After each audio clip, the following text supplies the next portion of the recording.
के घर के बाहर ऋषभ और राजीव अपने पिता के साथ आ गए थे। कुछ देर इंतजार करने के बाद जब वे लोग अंदर आ गए तो ऋषभ और राजीव के पिता को मालूम पड़ा कि उनको नागेंद्र पाठक ने बुलाया है। पहले तो नागेंद्र पाठक ने उनको बहुत अच्छे से खातिर किया और उसके बाद अचानक से कबीर और रिया बाहर आ गए।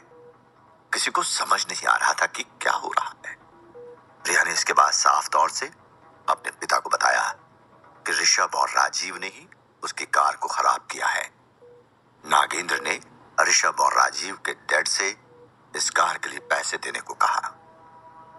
उन्होंने मना नहीं किया क्योंकि वो लोग बहुत अच्छे से जानते थे कि शिमला में रहना है तो पाठक परिवार से बच के रहना सही है। आखिर में सबको बाहर निकलने से पहले नागेंद्र ने सभी लोगों को एक बात बहुत अच्छे से समझा दी कि रिया और कबीर का पीछा करने पर किसी को नहीं छोड़ा जाएगा। साथ में सबने कबीर के घर आकर उसके परिवार से भी माफी मांगने का वादा किया। नागेंद्र पाठक से मुलाकात के बाद सभी की हालत बहुत ज्यादा खराब हो गई थी। किसी को यकीन नहीं था कि कार पर पेंट डालना इस तरह भी भारी पड़ सकता है। नागेंद्र ने बहुत आराम से सभी के दुखती रग को छेड़ दिया था। राजीव और अन्य तीन पस्त और थके हुए बाहर की तरफ भागते हुए निकले। उनको देख के ऐसा लग रहा था कि नागेंद्र पाठक के सामने रहना उनके जीवन रेखा को कम कर रहा था। ये पहले से ही काफी अच्छा था कि वे इस मामले को निपटाने के लिए कुछ पैसे खर्च कर सकते थे। उन्होंने कोई फालतू उम्मीदें रखने की हिम्मत नहीं की। जो उम्मीद थी वो भी नागेंद्र से मिलने के बाद खत्म होने के कगार पर आ गई थी। राजीव, उसके पिता फतेह सिंह राणा, ऋषभ और उसके पिता मानस दयाल इस बात को बहुत अच्छे से जानते थे कि पाठक परिवार का यहाँ पर कितना ज्यादा पॉलिटिकल इन्फ्लुएंस है। भले ही पाठक परिवार के पास सारस्वत परिवार जितना पैसा नहीं था, मगर उनके कॉन्टेक्ट बहुत ज्यादा स्ट्रॉन्ग थे। नागेंद्र पाठक उन्हें शिमला में जीवित रहने में असमर्थ बनाने में पूरी तरह से सक्षम थे, तो ये कुछ मिलियन की बात नहीं हुई। वहां से बाहर आने के बाद ऋषभ कुछ बोलने की हालत में था। पापा, आपको नहीं लगता कि हम कुछ भूल रहे हैं? ये पुरानी कार हमारी होनी चाहिए क्योंकि हमने नई कार के भुगतान के लिए पैसे खर्च किए हैं। ऋषभ ने हैरान होकर पूछा। बेशर्मी की भी हद होती है। एक तो उल्टे सीधे काम करते हो और अब इस तरह से बातें कर रहे हो कि नवाब हो कहीं। नागेंद्र ने पहले ही हमें इस तरह से बाहर आने देकर मुझे बहुत इज्जत दे दी है। अगर इज्जत बना नहीं सकते हो तो बिगाड़ो भी मत, मानस दयाल ने ऋषभ से कहा। तुम भी मिस्टर मानस की बात को बहुत अच्छे से सुन लेना, समझ गए? मुझे सुन रहे हो? फतेह सिंह राणा ने अपने बेटे राजीव को नसीहत देते हुए कहा। ऋषभ और राजीव ने एक दूसरे की ओर देखा। वे बोलना चाह रहे थे मगर कुछ बोल नहीं पा रहे थे। ऐसा नहीं था कि उनके पास जुबान नहीं थी, मगर गुस्से में उन लोगों का दिमाग फट रहा था। वे उस गुस्से को बर्दाश्त नहीं कर पा रहे थे। उनके दिमाग में अभी केवल और केवल कबीर चल रहा था। उन्होंने कभी सोचा नहीं था कि पार्टी के बाद से आज तक वो लोग इस तरह से अपने पिता लोगों को जलील होते हुए देखेंगे। किसे पता था कि वो इतनी बड़ी मुसीबत में फंस जाएंगे? क्या कबीर सिर्फ एक किराए का दामाद नहीं, इतने सारे लोग उसका समर्थन क्यों कर रहे हैं? ऋषभ ने हैरानी से कहा। उसको समझ नहीं आ रहा था कि मिस्टर हर्षवर्धन से लेकर अब पूरा पाठक परिवार कबीर जैसे नालायक इंसान को क्यों सपोर्ट कर रहे थे। मगर वो इस वक्त ये नहीं सोच पा रहा था कि कबीर को जब इतने बड़े लोग सपोर्ट कर रहे हैं तो जरूर से कबीर का कोई इतिहास हो सकता है। हाँ, बात तो सही है, कुछ तो बात जरूर है जिसको हम लोग समझ नहीं पा रहे हैं। हम लोगों को आगे के लिए बहुत ज्यादा सावधान रहने की जरूरत है, राजीव ने कहा। जहां इस वक्त कबीर के दो नए दुश्मन उसके बारे में सोचकर परेशान हो रहे थे, वहीं कबीर इस समय नागेंद्र साहब के साथ अपने रिश्ते अच्छे करने में लगा हुआ था। वो अभी भी पाठक परिवार के घर पर बैठा हुआ था। दरअसल उन लोगों के जाने के बाद कबीर भी वहां से निकलना चाहता था, मगर नागेंद्र पाठक ने उसको अभी जाने को मना कर दिया था। अब जब कबीर रुकी गया था तो उसने इस मामले में उसका साथ देने के लिए नागेंद्र पाठक को शुक्रिया अदा करते हुए कहा। थैंक्स सर, आप नहीं होते तो बहुत ज्यादा दिक्कत हो सकती थी। कबीर ने अपनी बातों से पहले ही पाठक परिवार पर बहुत अच्छी इमेज छोड़ दी थी। कुछ भी कहने की जरूरत नहीं है। प्रॉब्लम क्या है? जब तक लाइफ है तब तक तो प्रॉब्लम आती रहती है। यू नो मिस्टर कबीर, मैं बस अपनी बेटी के लिए न्याय मांगने की कोशिश कर रहा हूँ। अगर आप मुझे धन्यवाद देना चाहते हैं तो इसका पहला हक आपको मिलता है। मुझे भी आपको धन्यवाद देना होगा। नागेंद्र ने भी बहुत विनम्रता से कहा। वो कबीर को कहीं से भी अकेले नहीं छोड़ रहा था। बेशक, बिल्कुल। अगर और कुछ नहीं है तो मैं पहले जाऊंगा, कबीर ने कहा। अचानक से कबीर अपने पापा को रिया ने याद दिलाया कि उनके पास अभी कार को सही करना सबसे पहला काम है, बाकी तो सब चलते रहेगा।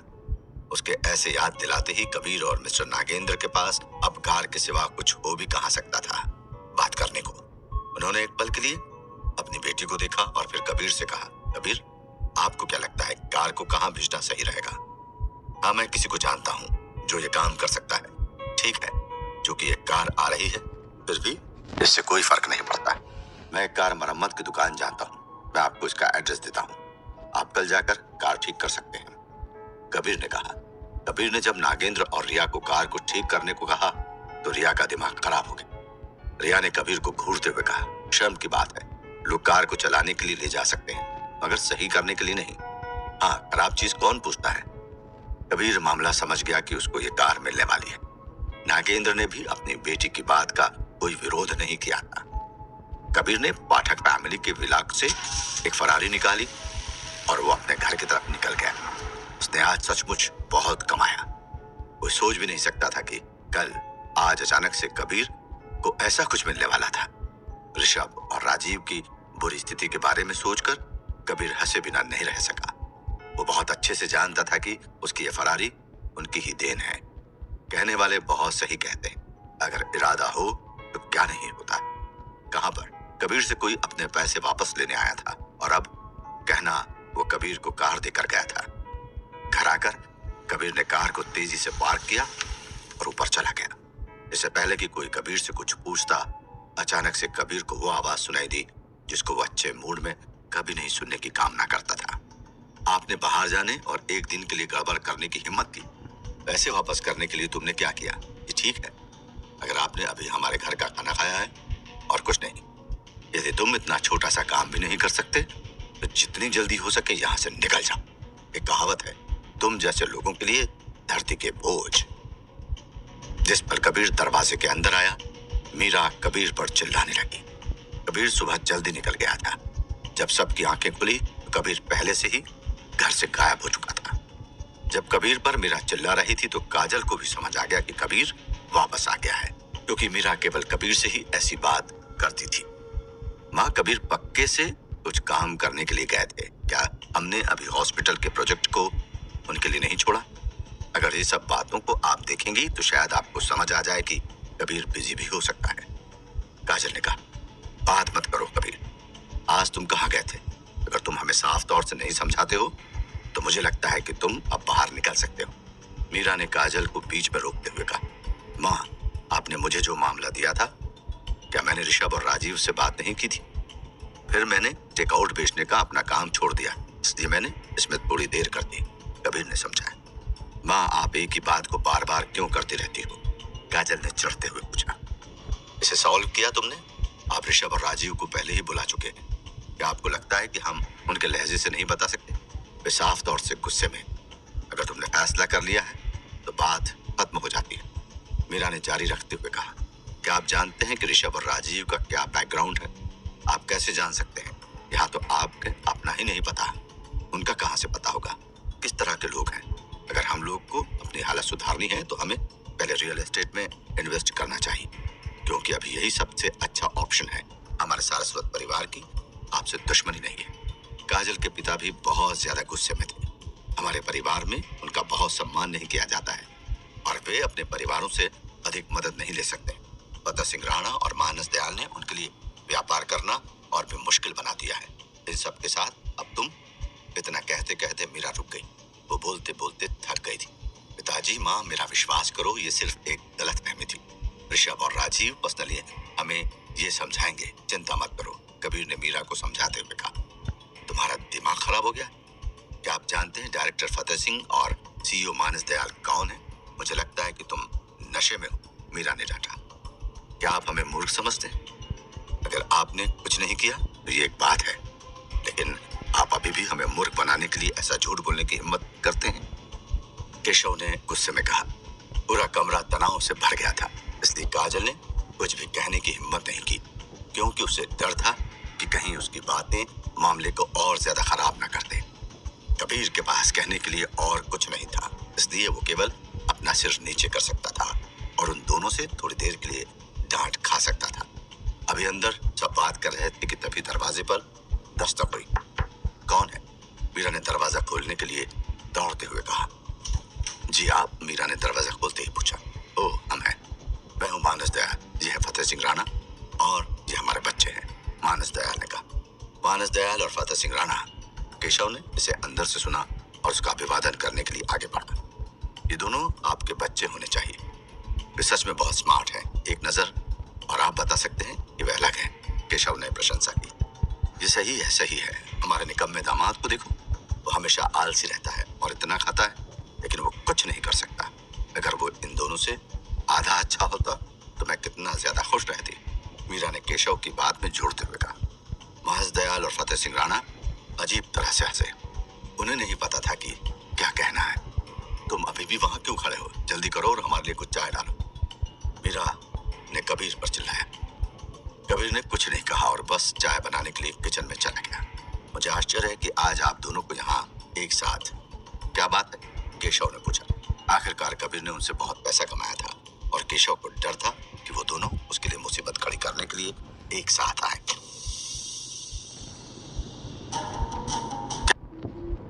नागेंद्र पाठक ने बहुत बुरी तरह से राजीव, ऋषभ और उनके पिता को फटकार लगाई थी। वहां से निकलने के बाद सभी के चेहरे के होश हवा हो गए थे। राजीव और ऋषभ की रिहाई इस बात पर हुई थी कि उनको अब नए कार की कीमत अदा करनी थी। सब लोगों की हालत देख के लग रहा था कि उनकी जान को नागेंद्र पाठक ने अपने यहाँ गिरवी रख लिया है। साथ में वहां पर नागेंद्र ने राजीव और ऋषभ को साफ साफ कबीर के घर जाकर सभी से माफी मांगने को कहा था। ऋषभ अपने पापा से पूछता भी है कि ऐसा क्यों है। तब उसके पिता उसको समझाते हैं कि पाठक परिवार से लड़ना उन लोगों के बस की बात नहीं है। इसके बाद नागेंद्र पाठक कबीर को शुक्रिया अदा करते हैं। बातों बातों में कबीर को रिया और नागेंद्र ने कार को सही कराने के लिए कहा। एक तरह से ये कबीर को कार देने की बात थी, जिसको अभी अलग ढंग से किया गया था। कबीर के हाथ अब 2 लड्डू आ गए थे। एक तरफ उसको पैसे मिल गए थे और अब उसको कार भी मिल रही थी। घर वापस आने पर कबीर को मीरा और केशव ने फिर से बहुत ज्यादा फटकार लगाई। उनको लग रहा था कि कबीर ने उनके कॉन्टेक्ट्स को बर्बाद कर दिया है। कबीर के सपोर्ट में काजल ने सवाल जवाब किया भी, मगर कोई नहीं मानने वाला था। तभी अचानक से ऋषभ और राजीव अपने पिता के साथ कबीर के घर पर आते हैं। केशव ने उनको देख के उनकी बहुत तारीफ की और बहुत अच्छे से घर में बिठाया। कबीर इस बात को पहले से ही जानता था कि वो लोग आज आने वाले। उस देर तक इधर उधर की बातों के बाद चारों लोग मुद्दे की बात पर आए। ओह, ये ऐसा है कि अब आपसे क्या छिपाना। हमारे बच्चों के कारण कबीर बहुत ज्यादा परेशान हुए। आगे से ऐसा कुछ नहीं होगा। आप इस बात के लिए बेपरवाह रहिए। हमें अब सच्चाई का पता चला है, इसलिए हम उनसे माफी मांगने के लिए यहाँ आए हैं। मुझे उम्मीद है कि आप लोग हमारे बच्चों को माफ कर दें। मानस दयाल ने शर्मिंदगी में कहा। वो लोग बहुत देर से इस मौके को ढूंढ रहे थे कि कैसे वो केशव सारस्वत से माफी मांगे। मानस दयाल और फतेह सिंह राणा हमेशा से एक नीच व्यक्ति रहे थे। हर दफा सामने वाले को झुकाने की सोच रखते थे, लेकिन इस बार उन्हें ईमानदारी से माफी मांगनी पड़ी। क्या मैं सच में वही सुन रहा हूँ जो मानस अभी बोल रहे थे? ये कैसे हो सकता है? केशव अपने मन में बोलता है। उसको अपने कानों पर विश्वास नहीं हो रहा था। उसका मुंह आश्चर्य से खुला हुआ था। उसको समझ नहीं आ रहा था कि क्या होने वाला है। उसको अब समझ आया कि ये लोग यहाँ पर शिकायत करने नहीं बल्कि माफी मांगने आए थे। लेकिन ऐसा क्या हो गया कि ये लोग यहाँ पर माफी के लिए आए? केशव अभी अपने मन में यही सब सोच रहा था।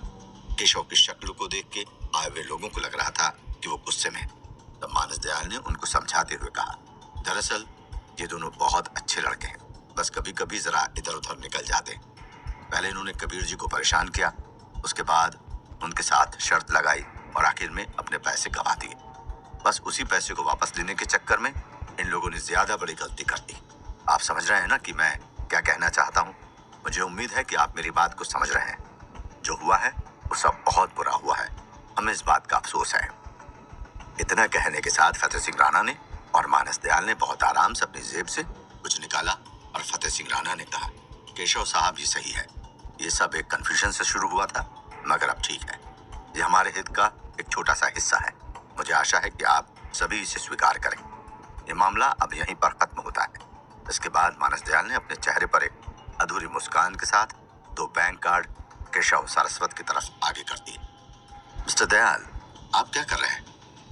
केशव को समझ नहीं आया कि क्या हो रहा है। यहाँ तो वो मिस्टर दयाल से माफी मांगने वाला था, मगर अब तो खेल ही पलट गया था।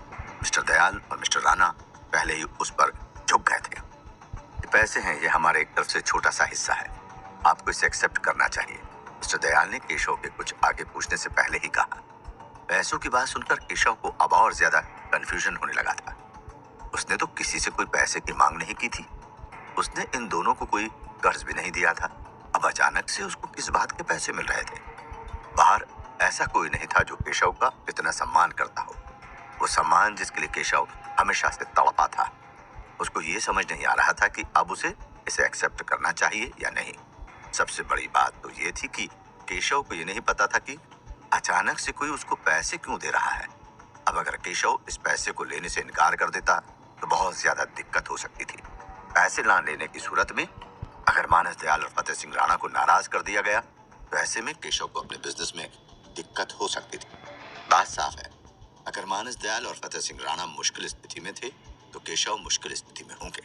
एक पल के लिए केशव को लगा कि कोई मजाक हो रहा है, मगर मानस दयाल और फतेह सिंह राणा के ईमानदार रवैये को देखकर नहीं लगा कि वो मजाक कर रहे हैं। दूसरों को अपने पैरों पर खड़ा नहीं होने देना सच में शर्मनाक होता है। केशव पल भर के लिए असमंजस में था कि क्या किया जाए। अचानक से वहां कबीर आ गया। प्रॉब्लम के लिए माफ करें मिस्टर दयाल, मैं पहले पैसे लूंगा, जब आगे मुझे मौका मिलेगा तो मैं यकीनन आपकी मदद से पीछे नहीं हटूंगा। कबीर आगे बढ़ा और दोनों के बैंक कार्ड ले लिए। क्या कर रहे हो, जल्दी करो और इसे मिस्टर दयाल को लौटा दो। बिना किसी कारण के आप उनके पैसे कैसे ले सकते हैं? केशव ने बहुत गंभीर भाव से कहा। उसको यकीन नहीं हो रहा था कि कबीर अचानक से कुछ ऐसा भी कर सकता है। मिस्टर सारस्वत, आपको पैसे लेने चाहिए, हम गलत थे, इसलिए हमने अपने बेटों को अच्छी तरह से समझा नहीं और कबीर को बहुत परेशानी थी। उन्होंने हमें दोष नहीं दिया और वो पहले से ही बहुत तकलीफ उठा चुके हैं। वो जो कर रहे हैं सब सही कर रहे हैं, मानस दयाल ने सम्मान पूर्वक कहा। बहुत धन्यवाद, सच में इतना बड़ा सौदा नहीं, कबीर ने मुस्कुराते हुए कहा। वैसे तो मानस दयाल की अभिव्यक्ति बेहद बदसूरत थी। वो चाहता था कि वो कबीर को मौके पर ही 2 थप्पड़ मार दे, लेकिन जब उसने नागेंद्र के रवैये के बारे में सोचा तो उसने ऐसा करने की हिम्मत नहीं की। कबीर, बेहतर होगा कि तुम मुझे साफ तौर पर समझाओ कि तुम पूरे दिन क्या कर रहे हो। मुझे अब तुमसे बात करनी ही पड़ेगी। मैंने सच में तुम्हें कम आंका है, तुम आजकल बहुत ज्यादा गुल खिला रहे हो, केशव ने गुस्से में कहा। उनका इशारा अभी फतेह सिंह राणा और मानस दयाल से था। सभी ने अभी अभी मानस दयाल की क्रूर अभिव्यक्ति देखी थी। पिताजी, अभी गुस्सा मत हो, पहले थोड़ा सा पैसा ले लीजिए, ये वो पैसा है जो उसने आपको माफी के रूप में दिया है। कबीर ने केशव के हाथों में 2 बैंक कार्ड दिए। हालांकि केशव गुस्से में था, लेकिन जब कबीर ने उन्हें कार्ड दिए तब उसने कोई ऑब्जेक्शन नहीं किया। बहुत आराम से उसने 2 बैंक कार्ड अपने हाथ में ले ली। ये 2 मिलियन था। केशव के बिजनेस के लिए 2 मिलियन बहुत अहम थे। समझ नहीं आता कि क्या हुआ इस लड़के को, मीरा ने अपने मन में कहा। इसके बाद वो कबीर की तरफ आई और गुस्से में कहा, मुझे बरगलाने की कोशिश मत करो, मुझे बताओ तुमने आज क्या किया। तुम्हारी आंखों में घर है या नहीं?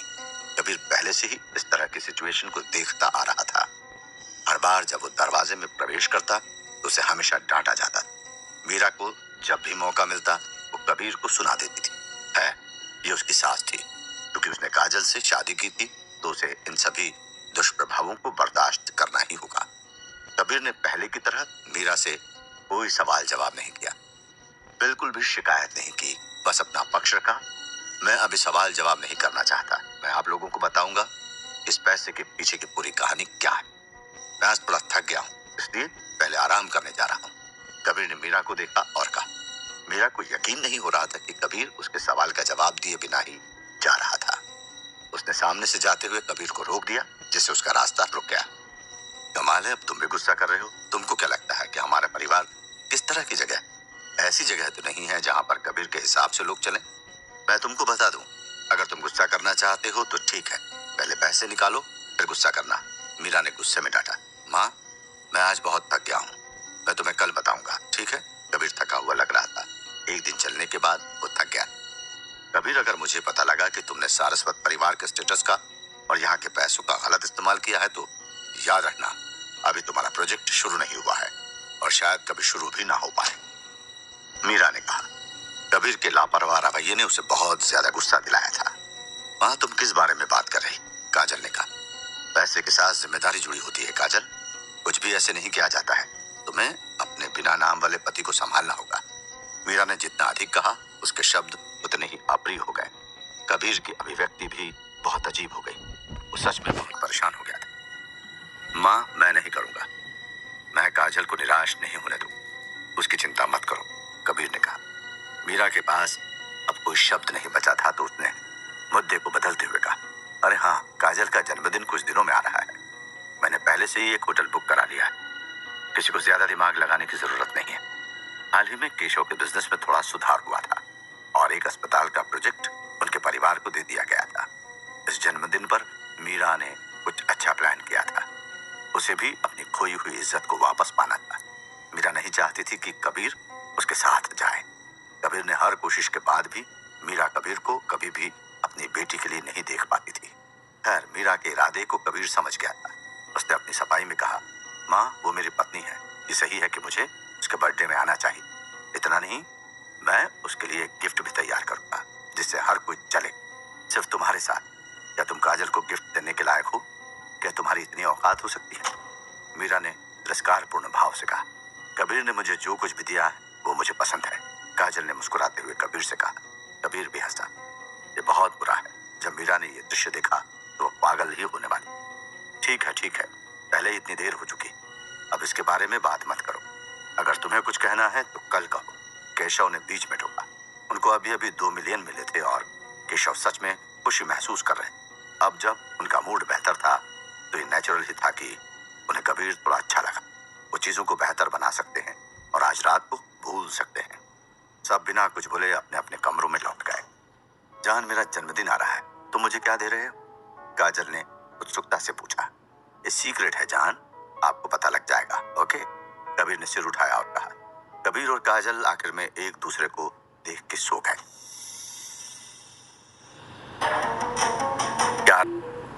रिया पाठक के घर से सभी लोग अपने घर चले गए थे।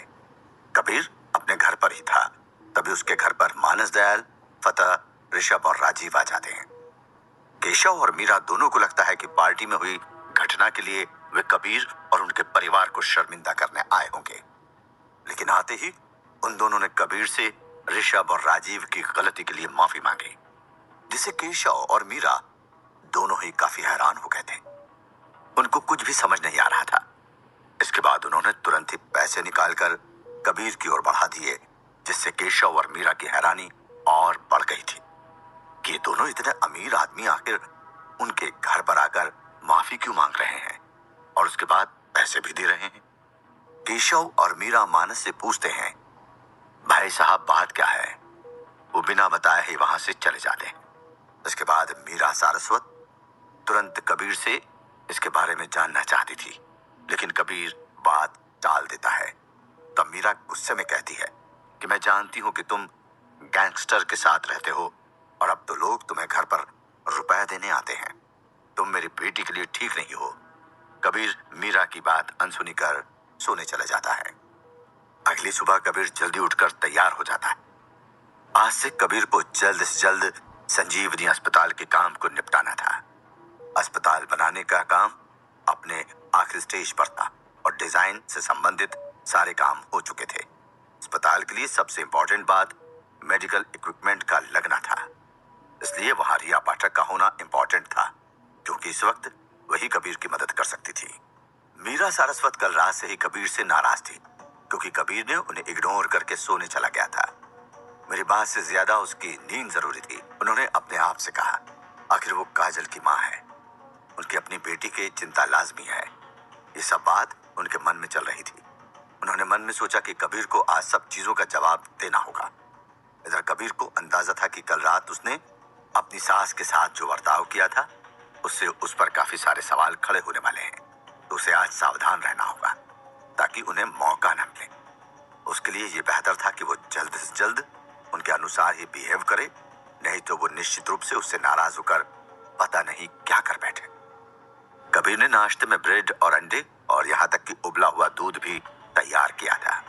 नाश्ता जैसे ही बनकर तैयार हुआ, केशव सारस्वत और मीरा सारस्वत एक ही समय पर बाहर आ गए थे। सुबह कबीर को देखकर मीरा सारस्वत के चेहरे पर गुस्से के भाव आ गए, क्योंकि उनके दिमाग में कल रात की बात चल रही थी। इतनी जल्दी उठने का क्या फायदा है, थोड़ा और आराम कर लिया होता। घर के अलावा तो तुम्हारे पास कोई काम है नहीं, मीरा सारस्वत ने ताने मारते हुए कहा। माँ, जब तक आप संतुष्ट हैं मैं ये काम करते रहने को तैयार हूँ, कबीर ने मुस्कुराते हुए कहा। मीरा सारस्वत ने अपनी आंखें घुमाई और नहाने चल गई। उसी समय काजल सारस्वत भी बाहर आ गई। कबीर, आज क्या बनाया है? काजल ने खुशी से कहा। जल्दी नाश्ता करो, नहीं तो तुम्हें कॉलेज के लिए देर हो जाएगी। कबीर ने घड़ी को देखा और कहा। सुनते ही उसने जल्दी से कुछ खाना खाया और कबीर के पीछे चल दी। उस स्पोर्ट्स कार पर पेंट के छींटे देखकर काजल चौंक गई थी। कबीर, क्या ये वही कार है? हाँ वही है, ऋषभ और राजीव, दो कमीने।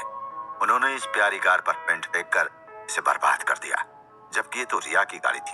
कबीर ने मुस्कुराते हुए कहा। आप अभी भी मुस्कुरा रहे हैं? कबीर, क्या आप जानते हैं कि इसे ठीक करने में कितने पैसे लगेंगे?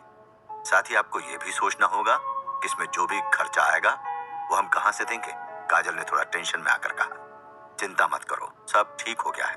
वो लोग अब नई कार रिया को देंगे, क्योंकि रिया इस कार में बैठना ही नहीं चाहती। अच्छा, उसे छोड़ो, जल्दी करो और चलते हैं, कबीर ने काजल से कार में बैठते हुए कहा। रास्ते में कबीर ने काजल को पूरी स्थिति के बारे में बताया कि किस तरह ऋषभ और राजीव ने उसे ट्री हाउस पर बुलाया और अपने गुंडों से कार पर पेंट फेंकवाई। लेकिन उसी वक्त रिया भी वहां पहुंच गई थी। उसने ये सब रोकना चाहा तो गुंडों ने उसे भी मारने की कोशिश की। मैंने सबको अच्छा सबक सिखा दिया। जब रिया के घर वालों को पता चला, उन्होंने इन दोनों और इनके पिता को बुलाकर उनकी अच्छे से खबर ली। उन्हें नई कार और मुझे रुपए देने की सजा दी गई। तभी कल वो लोग घर आए थे। ये सुनकर काजल की चिंता गायब हो गई। बातचीत करते हुए रास्ता कट गया और वो लोग काजल के कॉलेज पहुंच गए थे। काजल को कॉलेज ड्रॉप करने के बाद कबीर अपना काम शुरू करने वाला था, लेकिन डिलीवरी के काम को छोड़ने के बाद उसे अपने डेली रूटीन में एडजस्ट होने में थोड़ा समय लग रहा था। कबीर ने रिया पाठक को मेडिकल टूल्स की सप्लाई के बारे में पूछने के लिए फोन किया। अगर आपको कुछ बात करनी है तो आप ऐसे करिए कि लंच में होटल पैराडाइज में मिली, मैं वहां पहुंच जाऊंगी और आप भी लेट मत होना, बाकी बात मिलकर ही डिस्कस करते हैं, रिया पाठक ने कहा। कबीर को उसे हॉस्पिटल के बारे में बात करनी थी, तो उसके पास और कोई चारा नहीं था। उसने भी रिया की बात को ओके कर दिया। ये होटल शिमला के सबसे बेहतरीन होटल्स में से एक था और पैराडाइज थोड़ा ऊंचाई पर था, जो कि उसे और भी शानदार बनाता था। शहर में कई अमीर लोग यहाँ आकर रुकते थे। कबीर ने अपनी घड़ी की तरफ देखा। लंच का समय हो गया था। कबीर अपनी गाड़ी में बैठा और पैराडाइज होटल की तरफ चल दिया। तकरीबन आधे घंटे तक गाड़ी चलाने के बाद वो पैराडाइज के दरवाजे पर खड़ा था। होटल पैराडाइज विला असल में एक अलग ही किस्म की जगह थी। सबसे पहले उसने एक बड़ा साइन बोर्ड देखा जो बहुत ही सुंदर था। इसे देखकर फिल्मों में दिखने वाले बड़े घरों के साइन बोर्ड भी शर्मिंदा हो जाते। गेट के दोनों ओर दो बहुत ही बड़े पत्थर के शेर थे, जो कि एक दूसरे की तरफ देखते हुए गंभीर रूप से खड़े थे। आंगन में विशाल फव्वारे थे और जिनके पौंड में कई सारी रंग बिरंगी मछलियां थी। ये सारे दृश्य आम लोगों की जिंदगी के लिए सपने जैसा था। बहुत से लोगों का पूरा जीवन गुजर जाने के बाद भी ये नजारा उनको नसीब नहीं होता। शिमला में ये एकमात्र 5 स्टार होटल था। होटल एंट्री गेट पर खड़ी कारें सभी शानदार थी। वहां पर आए लोगों के कपड़ों को देखकर कोई भी बता सकता था कि वे निश्चित रूप से साधारण नहीं थे। इस तरह की जगह असल में रिया पाठक की लाइफस्टाइल को दिखाती थी। कबीर मुख्य गेट पर ही रिया का इंतजार कर रहा था, तभी उसे रिया दिखी। हेलो कबीर, आने में कोई दिक्कत तो नहीं हुई? रिया पाठक ने मुस्कुराते हुए कहा। नहीं, आपके रहते हुए मुझे कैसे कोई दिक्कत हो सकती है, कबीर ने मुस्कुराकर कहा। जैसे ही वो होटल के अंदर जाने को थे, तभी उन्होंने एक चमचमाती लग्जरी कार को धीरे धीरे होटल के गेट की तरफ आते देखा। ये कोई साधारण कार नहीं थी और ये काफी महंगी थी, जिसकी कीमत कई करोड़ों में थी। इसे देखकर लगता था इसके जैसी खूबसूरत गाड़ी पूरी दुनिया में नहीं हो सकती। वो कार होटल पैराडाइज के गेट के सामने आकर रुक गई। एक नौकर लड़की कार से बाहर निकली और उसने बहुत आहिस्ते से पीछे का दरवाजा खोला। एक बूढ़ी औरत धीरे धीरे नीचे उतरी। उसके पीछे काफी लोग चल रहे थे, जो कि असल में उसके बॉडीगार्ड थे। कबीर ने बुढ़िया के आसपास के माहौल से समझ लिया कि इस बुढ़िया का जन्मदिन होना चाहिए। गार्ड्स के हाथों में काफी गिफ्ट्स और बाकी सामान था। ये किस परिवार की बूढ़ी औरत है? इस उम्र में इतना बड़ा बर्थडे सेलिब्रेशन? जरूर ये कोई बहुत ही ज्यादा उच्च खानदान की महिला होगी, कबीर ने पूछा। मुझे इस बारे में कोई आइडिया नहीं है और न ही मुझे इस तरह की चीजों के बारे में पूछना पसंद है। वो चाहे जो भी हो, उससे हमें क्या लेना देना। इससे हमारे लंच पर कोई असर नहीं पड़ेगा। मैंने पहले ही एक निजी कमरा बुक कर दिया है, रिया पाठक ने मुस्कुराते हुए कहा। वो बूढ़ी औरत उनके सामने से चली गई। उसके पीछे पीछे कुछ नौकरों के अलावा डॉक्टर भी चल रहे थे। ये कुछ अजीब था, क्योंकि जब वो बाहर जाती थी तो हमेशा अपने साथ डॉक्टरों को ले जाती थी। ऐसा लग रहा था कि बुढ़िया की तबीयत ठीक नहीं थी। बुढ़िया को आया देख सभी के चेहरे खिल उठे। आखिर जन्मदिन का उत्सव था। अचानक बुढ़िया ने चलना बंद कर दिया। वो उसी जगह पर ही जम गई। उसने अपने सर पर हाथ रख लिया और इशारा करने की कोशिश की, लेकिन इससे पहले कि वो कुछ इशारा कर पाती, वो धड़ाम से जमीन पर गिर गई। ऐसा लग रहा था कि उसे कोई नशा दिया गया हो, जिससे वो चक्कर खाकर गिर गई। जमीन पर गिरने से उसे चोट भी लगी थी। इससे आसपास के लोग काफी डर गए थे। अगर बुढ़िया को कुछ होता तो सब कुछ खत्म हो जाता। मैडम बेहोश हो गई, मैडम बेहोश हो गई। आवाज सुनकर सभी तेजी से भागे।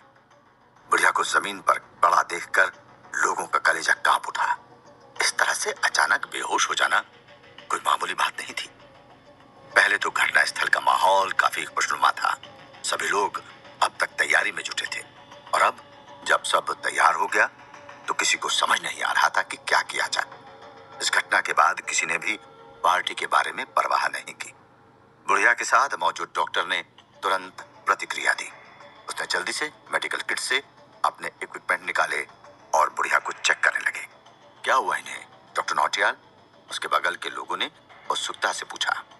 डॉक्टर नौटियाल का चेहरा चिंतित था, लेकिन बुढ़िया की हालत उतनी खराब नहीं थी जितनी कि डॉक्टर नौटियाल ने सोचा था।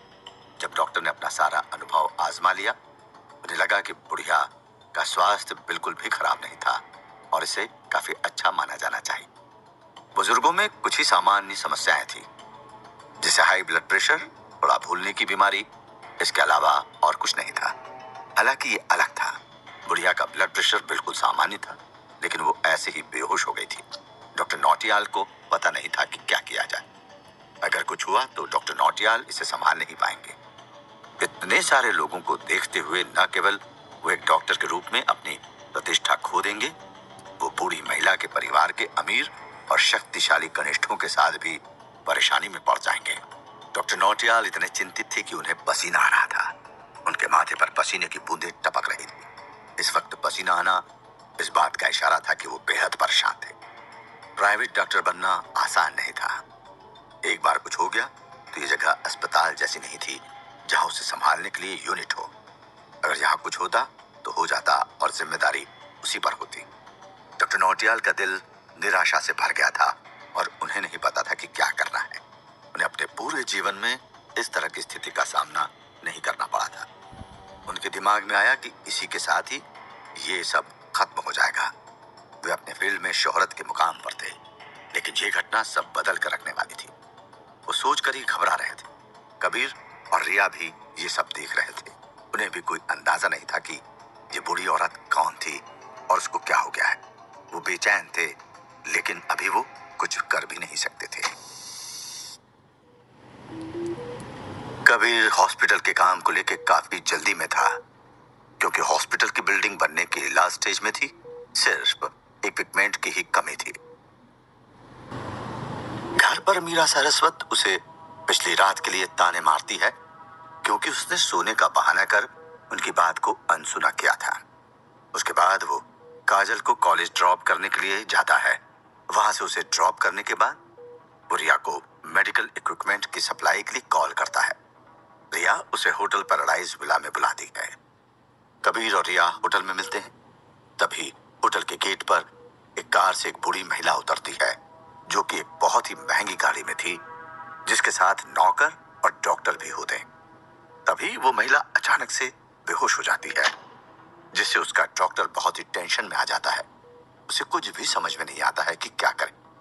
इस सब को कबीर और रिया दूर से देख रहे होते। डॉक्टर नौटियाल को अभी भी कुछ भी समझ में नहीं आ रहा था। वो बस वहां बैठकर मरने का इंतजार नहीं कर सकता था। अगर उस बुरी औरत को कुछ भी होता तो पक्का था उसके साथ बहुत बुरा होता, और वो ऐसा बिल्कुल नहीं होने दे सकता था। उसने अपना पूरा फोकस और एक्सपीरियंस के साथ सोचना शुरू किया कि उसे क्या करना चाहिए। तभी उसके दिमाग में एक आइडिया आया।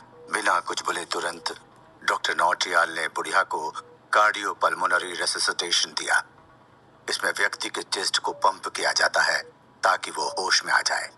सामान्य परिस्थितियों में डॉक्टर किसी वृद्ध व्यक्ति को ये कार्डियोपल्मोनरी रेसिसिटेशन नहीं देते, क्योंकि कभी कभी इसमें वृद्ध व्यक्ति की पसलियों में चोट लग सकती। कार्डियोपल्मोनरी रेसिसिटेशन के लिए वृद्ध लोगों का इलाज किए जाने की खबरों पर बहुत सारी खबरें आई थी, जिससे दूसरों की पसलियां टूट गई थी। लेकिन स्थिति ऐसी थी कि उसके आगे कुछ कम ऑप्शन थे। सभी लोग बिना पलक झपकाए डॉक्टर की तरफ देख रहे थे। डॉक्टर नौटियाल ने अपनी पूरी जान लगा दी उस बुरी औरत को होश में लाने के लिए, लेकिन कोई रेस्पॉन्स नहीं मिला। बुढ़ी आप भी वहीं बेहोश पड़ी थी। अगर उसे ऑक्सीजन की सप्लाई नहीं दी गई होती तो वो पहले ही मर चुकी होती। डॉक्टर नौटियाल, मेरी माँ की क्या कंडीशन है, आप उन्हें बचा तो लेंगे ना? जिसने सवाल पूछा था वो उस बूढ़ी औरत का बेटा था। उसके हाव भाव से अंदाजा लगाया जा सकता है कि वो आदमी काफी स्ट्रेस में लग रहा था। ये कौन है, क्या आप उसे जानती? कबीर ने पास खड़ी रिया से पूछा। तुम ये भी नहीं जानते कि वो कौन है? वो आनंद शर्मा है, शिमला के बहुत बड़े आदमी। वो मेरे बड़े भाई जैसे हैं, यहाँ तक कि हम भी उनसे उलझने की हिम्मत नहीं कर सकते। रिया ने कहा। सर आप चिंता न करें, मैं पूरी कोशिश कर रहा हूँ। इसके बाद ही मैं आपसे कुछ कह सकता हूँ। मैडम सदमे में है, मुझे कुछ समय दो। डॉक्टर नौटियाल ने घबराहट में कहा। आपको कुछ समय दो? आप एक डॉक्टर हैं, मैं आपको आपकी हैसियत से कहीं ज्यादा पे करता हूँ, वो इसलिए कि आप मुझसे ये कहें। अभी आपकी जरूरत मेरी माँ को सबसे ज्यादा है, तब आप कुछ कर क्यों नहीं पा रहे हैं? आनंद शर्मा ने गुस्से में आकर कहा। पहले आप शांत हो जाएं सर, अभी परेशान होने से कोई फायदा नहीं है। उन्हें हॉस्पिटल लेके जाने में भी टाइम लग जाएगा। प्लीज मुझे थोड़ा टाइम दीजिए, मैं करता हूँ कुछ। डॉक्टर नौटियाल का माथा पसीने की बूंदों से भीगा हुआ था, जो बूंद बूंद टपक रहा था।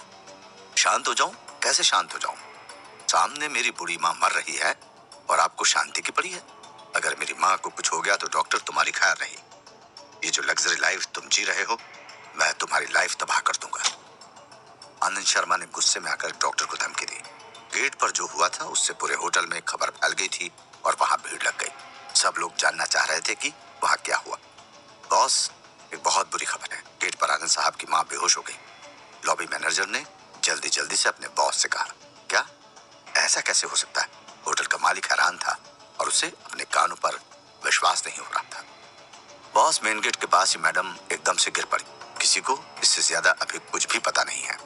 मैं अभी वहीं से आ रहा हूँ। वहाँ उनके फैमिली डॉक्टर भी हैं जो कि उन मैडम का इलाज कर रहे हैं, लेकिन अभी तक कोई भी नतीजा नहीं निकला है। लॉबी मैनेजर ने अपनी बात जारी रखी। होटल का मालिक भी बहुत टेंशन में आ गया था कि अब क्या किया जाए। तभी उसने अपने आदमी से कहा, क्या उस लेडी ने यहाँ की कोई चीज खाई थी? नहीं बॉस, वो लेडी हमारे होटल के मेन गेट पर एंटर ही कर रही थी, तभी ये हुआ। इसलिए उसके यहाँ से कुछ खाने का सवाल ही पैदा नहीं होता। लॉबी मैनेजर ने शांत होकर सफाई दी। अच्छी बात है, उन्होंने कुछ खाया नहीं था, नहीं तो हम परेशानी में पड़ सकते थे। हमें तुरंत अभी ही उस औरत को देखने के लिए जाना होगा ताकि हम आगे की बात जान सकें। तुम परेशान मत हो, अगर ऐसा हुआ है तो मुझे मामले को संभालने में मदद करनी होगी, नहीं तो ये हमारे होटल की रेपुटेशन के लिए अच्छा नहीं होगा, खासकर अगर मामला इतनी बड़ी फैमिली का हो। बॉस ने घबरा कर कहा। लॉबी मैनेजर भागते वक्त सोच रहा था कि कौन आदमी है जिसकी वजह से मेरे बॉस इतने परेशान हो रहे थे। जरूर कोई बहुत ही पहुंचा हुआ आदमी होगा, लेकिन उसकी माँ को यहीं बेहोश होना था। दोनों ही जल्दी जल्दी नीचे मेन गेट की तरफ भाग रहे थे।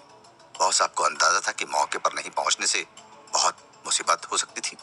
सर, अगर मुझे पता होता तो मैं तुरंत एम्बुलेंस बुलाकर उन्हें हॉस्पिटल में एडमिट करवा देता। बाहर आते ही बॉस ने आनंद शर्मा से बातचीत करनी चाहिए। इसकी कोई जरूरत नहीं है, हमने पहले ही एम्बुलेंस अरेंज कर दी है, आनंद शर्मा ने कहा। लॉबी मैनेजर और बॉस को ये लगा कि अब वो लोग कोई और मदद नहीं कर सकते, इसलिए चुपचाप साइड में आकर खड़े होकर देखने लगे। इस वक्त आनंद शर्मा का मूड खराब था, इसलिए होटल के बॉस ने ज्यादा बातचीत ठीक नहीं समझी, नहीं तो उसे आनंद शर्मा के गुस्से का सामना करना पड़ सकता था। अंकल, रिया पाठक होटल के बॉस के पास गई और कहा, अरे रिया, तुम यहाँ हो? जल्दी से अंदर जाओ, यहाँ पर खड़े मत रहो, अभी यहाँ का माहौल ठीक नहीं है। बॉस ने रिया से कहा। ठीक है, रिया पाठक ने उनकी बात मानते हुए कहा। एक मिनट रुको, मुझे उस बुरी औरत को देखने दो, शायद मैं कुछ मदद कर सकूं, कबीर ने रिया से जल्दबाजी में कहा। ऐसा है तो फिर जल्दी करो, रिया ने कहा और वो कबीर को उस बुरी औरत के पास ले जाने लगी। शर्मा अंकल, मेरी बात सुनिए, शायद मेरे फ्रेंड आपकी मॉम की जान बचाने में मदद कर सकते हैं, रिया पाठक ने आनंद शर्मा से कहा। रिया तुम? आनंद शर्मा ने रिया पाठक को देखा। उसने एक कदम आगे बढ़ाया और कबीर को देखा। क्या आप एक डॉक्टर हैं? आनंद शर्मा ने पूछा।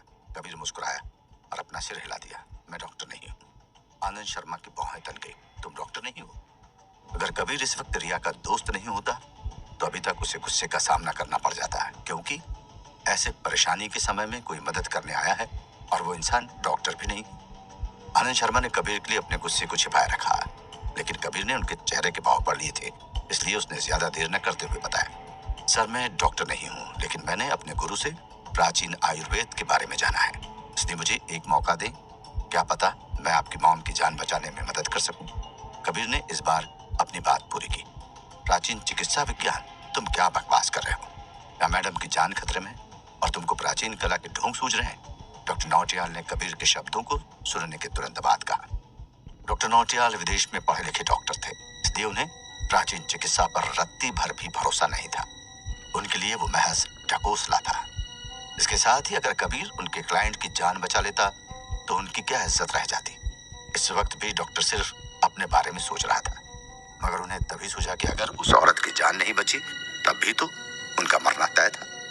ये सोचते ही उनकी रूह कांप गई थी।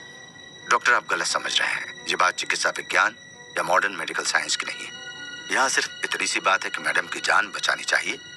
अगर आप ऐसा नहीं कर पा रहे हैं तो मुझे एक मौका देने में आपको क्या दिक्कत है?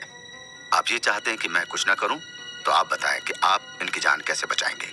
कबीर ने बड़ी आराम से डॉक्टर को समझाया। डॉक्टर नौटियाल कबीर की बात से शर्मिंदा हो गए थे, क्योंकि उनके पास उस बुरी औरत को बचाने का कोई भी तरीका नहीं था। इसके अलावा कबीर की बात में दम था। डॉक्टर नौटियाल, मुझे लगता है कि ये आपके लिए अच्छा होगा कि आप पीछे हट जाएं। मुझे अभी आयुर्वेद और वेस्टर्न मेडिकल साइंस की डिबेट में नहीं पढ़ना। अगर ये लड़का जान बचा सकता है तो मैं तैयार हूँ, और मैं उसे परमिशन देता हूँ कि मेरी माँ को देखे और जान बचाने की कोशिश करे, आनंद शर्मा ने कहा। सर, ये आदमी डॉक्टर नहीं है, उसके पास कोई मेडिकल सर्टिफिकेट भी नहीं है, आप इसे इलाज कैसे करने दे सकते हैं? मुझे डर है कि इससे आपकी माँ की हालत और खराब हो सकती है। डॉक्टर नौटियाल ने कबीर की तरफ देख कर कहा। मैं आपसे झूठ नहीं कहूंगा, मेरे पास सच में कोई मेडिकल सर्टिफिकेट नहीं है, लेकिन जिस आयुर्विज्ञान की बात मैं कर रहा हूँ उनके सर्टिफिकेट नहीं होते, खासकर जब आपने गुरु से इसके बारे में सीखा हो, और मैं इस बारे में कुछ भी नहीं कर सकता। अगर आपको मुझ पर भरोसा नहीं है तो कोई बात नहीं, मैं यहाँ से चला जाता हूँ। कबीर घूमा और आनंद शर्मा बहुत कंफ्यूज हो गए, लेकिन अभी कबीर के अलावा उनके पास कोई और ऑप्शन नहीं था। उन्होंने कबीर को बुलाया। सुनो बेटा, तुम जो भी जानते हो मेरी माँ की मदद करो। अगर तुम इन्हें ठीक भी नहीं कर पाते हो तो मैं तुम्हें दोष नहीं दूंगा, क्योंकि वैसे भी मुझे इस डॉक्टर से कोई उम्मीद नहीं है। आनंद शर्मा के शब्दों के साथ डॉक्टर नौटियाल ने उसे रोकने की हिम्मत नहीं की। वो बस कबीर को इलाज करते हुए देख सकता था। कबीर ने वहीं बैठकर बुढ़िया की नब्ज देखी और उसकी भौहें तन गई। क्या हुआ? कुछ पता चला कि मेरी माँ को क्या हुआ? आनंद शर्मा ने अपनी माँ के बारे में जानने के लिए कई सारे सवाल पूछ दिए। सर, आप थोड़ा सा वेट करें, मुझे जैसे ही कुछ पता चलेगा मैं आपको ही सबसे पहले बताऊंगा, कबीर ने आनंद को राहत देते हुए कहा। शर्मा अंकल, चिंता मत करिए, उसने ही मेरे दादाजी की देखभाल की थी, आप बस थोड़ा भरोसा कीजिए। मैं समझ सकती हूँ कि आप पर क्या बीत रही है, पर आपको उसे थोड़ा टाइम देना होगा, प्लीज अंकल। रिया पाठक ने आनंद शर्मा को समझाने की पूरी कोशिश की। अगर ऐसी बात है तब तो आई होप वो हमारी कुछ मदद कर सकता है। ये सुनकर आनंद शर्मा को राहत मिली। अभी तक आनंद शर्मा को लग रहा था कि कबीर कुछ नहीं जानता, लेकिन रिया की बात से उसे यकीन हो गया कि कबीर सच में उसकी माँ को बचा लेगा। इस बात से उसके चेहरे पर चमक आ गई। क्योंकि उसे एक उम्मीद मिल गई थी। रिया के दादाजी की उम्र लगभग उसी बूढ़ी औरत के बराबर की थी। सभी लोग अब बस कबीर को देखे जा रहे थे। डॉक्टर नौटियाल के दिल की धड़कनें बढ़ती जा रही थी। आनंद शर्मा पूरी उम्मीद लगाए कबीर को देखे जा रहे थे। अब आगे क्या होने वाला था? क्या कबीर अपनी प्राचीन कला को साबित कर पाएगा? क्या वो उस बूढ़ी औरत की जान बच जाएगी? बूढ़ी औरत के बीमार होने का डॉक्टर नौटियाल को कोई भी कारण समझ नहीं आ रहा था। वो आखिर में थक हार कर फैसला करते हैं कि उनको सीपीआर का इस्तेमाल करना है। सीपीआर का जब कोई असर नहीं हुआ तभी वहां पर बीमार औरत का बेटा आ जाता है। वो आने के साथ ही डॉक्टर नौटियाल को बहुत बुरी तरह से फटकार लगाता है कि आप सिर्फ पैसा लेने के लिए बने हैं। तभी वहां पर रिया होटल मैनेजर की मदद से आनंद से मिलती है। रिया उसको पहले से जानती थी और जब रिया बीमार औरत को देखती है तो वो आनंद शर्मा को उसके इलाज के लिए कबीर को चुनने को कहती है। डॉक्टर नौटियाल को ये बात पसंद नहीं आती कि कोई बाहर का आदमी उनके मरीज को देखे। ये उनके लिए बहुत ज्यादा दुर्भाग्य की बात थी। मगर कबीर ने सब लोगों को वहां कन्विंस करने की कोशिश की कि उसको पहले से मेडिकल के बारे में ठीक ठाक जानकारी है। कोई नहीं जानता था कि क्या होने वाला है। आखिर में डॉक्टर नौटियाल को कबीर के सामने झुकना पड़ा क्योंकि वो अभी उस बुरी औरत को सही नहीं कर पा रहे थे। कबीर ने एक पल के लिए सोचा, फिर डॉक्टर नौटियाल से पूछा, क्या कोई नीडल है? कबीर के सवाल पर डॉक्टर नौटियाल का चेहरा बहुत ज्यादा उतर गया था। उनको समझ नहीं आ रहा था कि इतने ज्यादा प्रेशर वाली सिचुएशन में कबीर इस तरह की मांग क्यों कर रहा है। क्या सच में आप अभी भी एक नीडल चाहते? आपको मेडिकल इक्विपमेंट के यूज का कोई भी आइडिया है? क्या किया है आपने? क्या हुआ? मिस्टर, आप जिस बात की जिम्मेदारी नहीं ले सकते हैं उसको करने की कोशिश मत करिए, डॉक्टर नौटियाल ने कबीर को सुनाते हुए कहा। कबीर पेशे से कोई डॉक्टर नहीं था। आमतौर पर वो डॉक्टर के इस्तेमाल की चीजें अपने साथ नहीं रखता था। खैर, कबीर को उन सब चीजों की जरूरत भी क्या थी। इसके पहले भी कबीर ने जब भी इस तरह की चीजों का इस्तेमाल किया था तो वो उसको दूसरों से ही मिला था। आखिर कबीर को डॉक्टर नौटियाल ने ना चाहते हुए भी नीडल दे दिया। इस बात को देखते हुए आनंद शर्मा की हालत खराब हो गई। आखिर बात थी भी ऐसी ही। एक डॉक्टर किसी आम आदमी को किसी का इलाज करने के लिए क्यों कहेगा? क्या कहा आपने? आपका दिमाग तो ठीक है ना डॉक्टर? अगर तुमने इलाज में देरी की तो मैं तुम्हें देख लूंगा। आनंद शर्मा गुस्से में था। जब वो डॉक्टर से बात कर रहा था तो उसकी हालत ठीक नहीं थी। वो गुस्से से कांप रहा था। वहीं डॉक्टर नौटियाल अभी भी बड़बड़ा रहे थे। कोई आश्चर्य नहीं था कि आनंद शर्मा नाराज थे। ये कंडीशन ठीक वैसी ही थी जैसी विनय पाठक की पहले थी। कोई अंतर नहीं था। इसलिए नीडल का यूज करते वक्त कबीर के पास ज्यादा सोचने के लिए कुछ भी नहीं था। डॉक्टर नौटियाल ने कबीर की बात मान तो ली थी मगर उनके अंदर अभी भी बहुत ज्यादा डर बैठा हुआ था। उन्हें इस बात की परवाह नहीं थी कि कबीर के नाकाम होने पर अभी क्या हो सकता है। कबीर ने नीडल के आकार को ध्यान से देख पता लगा लिया था कि ये नीडल उस काम के लिए सही थी जो कबीर ने अभी करने का सोचा था। वो अभी बूढ़ी औरत के कपड़े खींचने की जहमत नहीं उठा सकता था, इसलिए वो सीधे उस नीडल का इस्तेमाल करने वाला था। मगर कबीर की हरकत डॉक्टर नौटियाल को पसंद नहीं आई थी। उन्होंने कबीर को जैसे ही देखा कि उसने बिना कपड़े उतारे ही नीडल को अंदर डालने की तैयारी की है, उन्होंने उसे रोकते हुए कहा, आप क्या कर रहे हैं? आपने कपड़े भी नहीं उतारे। क्या आप सच में इस काम के बारे में कुछ जानते हैं? अगर इक्विपमेंट गलत हो गया तो बहुत ज्यादा दिक्कत हो सकती है। मुझे उम्मीद है कि आप इस बात की जिम्मेदारी नहीं ले पाएंगे। डॉक्टर नौटियाल के बोलते ही पास में खड़ी मेडिकल टीम ने भी उनके सपोर्ट में कहा, नहीं, ये सही तकनीक नहीं है। तुम समझते भी नहीं हो और जान बचाने निकले हो। लड़के, जब जान की बात आए तो आपको बहुत ज्यादा सावधान रहने की जरूरत है। मरीज का स्वास्थ्य अधिक महत्वपूर्ण है। सभी चर्चा करने लगे। आनंद शर्मा ने महसूस किया कि उसका दिल धड़क रहा है, लेकिन अब इससे बेहतर कोई रास्ता नहीं था। उसकी माँ की जान खतरे में थी और वो उनके लिए कुछ नहीं कर पा रहा था। अपनी आंखों के सामने अपने किसी को मरते हुए देखना बहुत ज्यादा तड़पाने वाला होता है। आनंद शर्मा इस दर्द को बहुत अच्छे से महसूस कर रहा था। वो केवल अभी देख सकता था। दूसरों की बातों पर ज्यादा ध्यान नहीं देते हुए आनंद शर्मा ने अभी कबीर से कुछ नहीं कहा। वो उसको अपने काम को अंजाम देते हुए देखना चाहता था। कबीर के लिए सच में किसी ने कुछ भी करने की हिम्मत नहीं की। कबीर पहले से ही तैयार था। कबीर को कोई फर्क नहीं था कि कौन परवाह करता है और कौन नहीं करता है। बहुत देर के प्रयास के बाद कबीर की नीडल उस बुढ़ी औरत की पीठ पर एक एक्यूपंक्चर बिंदु पर जा गिरी। कबीर को पता लग गया था कि उसकी नीडल सही जगह पर गिर गई है। अब उसने उस जगह को पकड़कर बहुत अच्छे से अपना असली काम शुरू कर दिया था। कबीर के एक्यूपंक्चर की स्पीड बहुत तेज थी। वहां मौजूद सभी लोगों को यकीन नहीं हो रहा था कि क्या हो रहा है। कबीर जितनी सफाई से अपने काम को कर रहा था, उसको देख के लगता था कि वो कई सालों से इस काम को कर रहा है। सब लोगों में सबसे ज्यादा हैरान थे डॉक्टर नौटियाल। उनको समझ नहीं आ रहा था कि कबीर इतनी कम उम्र का होकर भी कैसे अपने इस काम को बखूबी कर रहा है। कबीर जैसे जैसे अपने ट्रीटमेंट के स्टेज को ऊपर करते जा रहा था, बुढ़ी औरत की पीठ में लगातार कुछ सुइयां इंजेक्ट हो रही थी। इन सबको देख के आसपास का माहौल बेहद शांत हो गया था। अचानक से जब कुछ देर बाद भी उस बुढ़ी औरत ने कोई हरकत नहीं दिखाई दी, तो डॉक्टर नौटियाल का सब्र का बांध टूट गया। उन्होंने खुद को रोकने की कोशिश की, मगर आखिर में बोल ही पड़े, मैं आपको याद दिला दूं, हालांकि मुझे नहीं पता कि आपके इरादे क्या हैं। ये बीमारी कोई ऐसी चीज नहीं है जिसे आप केवल कुछ ही हिट के साथ आसानी से ठीक कर सकते हैं। आप केवल अपनी किस्मत के भरोसे इस लाचार इंसान को बचाने की कोशिश कर रहे हैं। झूठ बोलना बंद करो।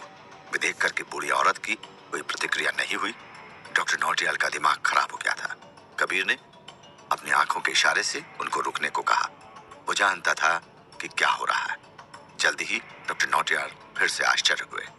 उसने पाया कि बूढ़ी औरत का रंग अब साफ तौर से काफी सुधर गया था। उन्होंने कबीर को डांटने के पहले इस बात का ध्यान नहीं दिया था। धीरे धीरे अपनी आंखें खोलने से पहले बूढ़ी औरत ने खांसी के साथ मुंह से खून उगला। ये काम कर गया। मैडम को होश आ रहा है। ये सही है, बूढ़ी औरत को होश आ रहा है। ये सच है। मिस्टर कबीर वाकई में बहुत अच्छा काम करते हैं। उनके हाथों में जादू है। जब आनंद शर्मा ने भीड़ की बात सुनकर बूढ़ी औरत को जागते हुए देखा, तो उसकी मदद करने के लिए दौड़ पड़े। क्या कर रहे हो? जल्दी करो और कुर्सी ऊपर ले जाओ। आनंद शर्मा ने अपने बगल में खड़े जूनियर्स को चिल्लाया। आसपास के लोगों ने जल्दी से कुर्सी का इंतजाम किया और बूढ़ी औरत को बैठने में मदद की। डॉक्टर नौटियाल का चेहरा बेहद बदसूरत हो गया था। उन्होंने अपनी आंखों के सामने एक चमत्कार देखा था, जिस पर भरोसा कर पाना उनके लिए बहुत ज्यादा मुश्किल था। जब बूढ़ी औरत जग नहीं रही थी, तो डॉक्टर नौटियाल ने एक सेकंड कबीर को बरगलाने वाला बेकार का इंसान समझ लिया था। मगर अब जब कबीर ने अपना काम कर दिया था, तो उनके पास बोलने को कुछ नहीं बचा था। उनके मुंह पर यह तमाचा बहुत तेज नहीं हो सकता था। कबीर ने डॉक्टर नौटियाल पर तिरस्कार भरी नजर डाली। मुझे लगा कि मैंने अपने कान में एक मक्खी को बोलते हुए सुना है। उसने क्या कहा? कबीर ने अपने कान रगड़े और कहा। डॉक्टर नौटियाल डर के मारे पीला पड़ गया और उसके पैर कांपने लगे। वो बहुत अच्छे से जानता था कि कबीर का इशारा उसकी ही तरफ है। आपने गलत सुना होगा, मैंने कुछ नहीं कहा, डॉक्टर ने तुरंत अपनी सफाई में कहा। उधर आनंद शर्मा ने बूढ़ी औरत को गले लगा लिया था। अभी भी विश्वास नहीं कर पा रहा था कि वो क्या देख रहा है। डॉक्टर नौटियाल ने हर तरह के प्राथमिक उपचार के तरीकों का इस्तेमाल किया था। ये कहा जा सकता है कि वो बहुत जानकार इंसान थे, लेकिन ऐसा कुछ भी नहीं था जो अभी उनके काम आया हो। दूसरी तरफ कबीर, जो कि अभी एक नौसिखिए से कम नहीं था, उसके बस कुछ झटके और कुछ स्ट्रोक के साथ बूढ़ी औरत जाग गई थी। ये बहुत ज्यादा हैरानी वाली बात थी। कबीर को अभी देख के सबके दिमाग में यही चल रहा था कि ये इंसान सच में भगवान का रूप है। बिना किसी हॉस्पिटल और महंगे इलाज के उसने बहुत आराम से अपना काम कर दिखाया था। आनंद शर्मा को इस पर विश्वास नहीं हो रहा था, क्योंकि ये थोड़ा बहुत चमत्कारी जैसा था। अभी आनंद शर्मा सिर्फ एक बात जानना चाहता था कि कबीर ने जो कुछ किया है वो उसके दिमाग से परे था। वहां का माहौल जो गम और तकलीफ के डर से भर गया था, वो बूढ़ी औरत के ठीक होने के साथ ही बहुत ज्यादा खुशनुमा हो गया था। आनंद शर्मा अभी भी बुढ़ी औरत के पास ही खड़े थे। जब उन्होंने सब लोगों को कबीर की तारीफ करते हुए देखा तो वो बहुत ज्यादा खुश हो गए थे। कबीर अभी भी उनसे कुछ कदम दूर खड़ा था। आनंद शर्मा ने तुरंत उस बूढ़ी औरत का भार वहां पास में खड़े नौकर को दिया और कबीर की तरफ आगे को चले गए। बुरा नहीं है, बिल्कुल भी बुरा नहीं है। आप सच में एक टैलेंटेड इंसान हो। वाह, बहुत अच्छे। मुझे ये भी नहीं पता कि अब किस मुंह से आपकी तारीफ करूं। आनंद शर्मा ने बहुत आराम से कबीर को धन्यवाद देते हुए कहा। उसके पास अभी सच में कोई शब्द नहीं था जिससे कि वो कबीर को थैंक्स कह सके। ऐसा कुछ नहीं है, बस एक छोटी सी बात है। आप कम वाली चीज को ज्यादा मानने की गलती कर रहे हैं। कबीर ने विनम्रता से कहा, यह कोई छोटी बात नहीं है। यह आपके लाजवाब टैलेंट का छोटा सा नमूना है। यह किसी भी हिसाब से किसी के लिए भी आसान नहीं है। मैं सच में आपकी तारीफ किए बगैर नहीं रह पाया। आनंद शर्मा ने बहुत ईमानदारी से कहा। ऐसा लग रहा था जैसे वो वास्तव में उनकी पूजा करते। ये मामूली सी बात है, आप बहुत ज्यादा परेशान हो रहे हैं। मैं कुछ भी नहीं हूं, ये तो बस छोटी छोटी बातें हैं। हाँ, बूढ़ी औरत की सेहत सबसे बड़ी प्रॉब्लम है। मैं आपके लिए एक दवा लिखूंगा और दरअसल वो 2 दवा है। आपको सबको मिला कर देना है। कबीर ने बहुत विनम्रता से कहा। ठीक है, मैं याद रखूंगा। मुझे बाद में बताना। आपका बहुत एहसान रहा मुझ पर। आनंद शर्मा ने हाथ जोड़ते हुए कहा। मिस्टर आनंद, प्लीज, आप मुझे ज्यादा बड़ा बना रहे हैं। इट्स ओके, कबीर ने कहा। इसके बाद कबीर ने इसके बारे में ध्यान से सोचा। उस बूढ़ी औरत का शरीर उनकी उम्र से ज्यादा खराब था। कबीर पूरी तरह से समझ नहीं पा रहा था कि ऐसा क्यों है। कुछ एनालाइज के बाद कबीर ने अपने मन में सोचा कि ये जरूर से डॉक्टर नौटियाल की लापरवाही हो सकती है, जो अभी भी उसके इलाज के दौरान दिक्कत पैदा कर रहे थे। कोई आश्चर्य नहीं कि बूढ़ी औरत इतनी बुरी हालत में थी। कबीर ने डॉक्टर नौटियाल को बड़े गुस्से से देखा। हालांकि कबीर डॉक्टर नहीं था, लेकिन वो सबकी परेशानी को समझ रहा था। जब डॉक्टर नौटियाल ने देखा कि कबीर उसे देख रहा है तो इतना डर गया कि उसने कबीर से आंख मिलाने की भी हिम्मत नहीं की। जिस चीज ने उसे अभी रोका था वो बहुत शर्मनाक थी। अचानक से आनंद शर्मा ने कबीर को ऑफर देते हुए कहा, डॉक्टर कबीर, मेरी बूढ़ी माँ की जान बचाने के लिए बहुत बहुत धन्यवाद। मैं और कुछ नहीं कहूंगा। मैं सिर्फ आपको 1 महीने में 2 लाख के लिए अपना निजी डॉक्टर बनाना चाहता हूँ। इतने पैसे के बारे में सुनते ही डॉक्टर नौटियाल के होश हवा हो गए। वही कबीर अभी भी सोच में था कि वो क्या करे इस ऑफर का।